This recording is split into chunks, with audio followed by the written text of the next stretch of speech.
در روزهای تجلیل جشن 27مین سالگرد استقلال دولتی جمهوری تاجیکستان باشندگان خانه پیرانسالان دهه بتاش شهر ترسونزاده نیز از کمک و دستگیری‌های سرپرستاران و شخصان خیرخواه برخوردار شدند. برای باشندگان ماموریت مؤسسات دسترخوان ایدانه آراسته برنامه کنسرتی با اشتراک هنرمندان خانه فرهنگ شهر ترسونزاده منظور گردید.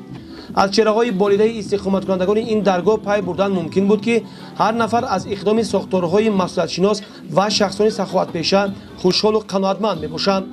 در برابر دستگیری و غمخوری‌های بی‌واسطه دولت نسبت به این قشر آسیب‌پذیر جامعه، همچنین با دستور و هدایت‌های بی‌واسطه رهبری مملکت همه مؤسسه‌های پرستاری یتیمان و بی‌پرستاران و معیوبان و برجاماندگان به وزارت و اداره‌های دولتی وابسته کرده شدند و مسئولان مقامات دولتی به طور دائمی از حال و احوال باشندگان این مؤسسه‌ها باخبر می‌شوند.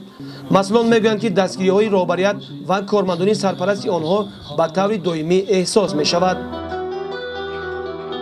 چاله‌بینی مذکور در عرفه تجلیل جشن 27مین سالگرد استقلال دولتی جمهوری تاجیکستان برای باشندگان خانه پیرانسالان دهه بتاش شهر ترسونزاده اولین نبوده از آغاز هفته از جانب صاحبکاران و نفران سخاوت‌پیشه به این مؤسسه کمک و دستگیری‌ها رسانیده شد. این از آن شهادت می‌دهد که مردم سربلند کشور هدایت و راهنمایی رهبریت عالی مملکت را در مورد کمک و دستگیری طبقه نیازمند جامعه دستگیری همه‌جانبه می‌نمایند. گزارش خورشید علیمون فیروز میرزایف از شهر ترسونزاده برای برنامه اطلاعاتی نوید.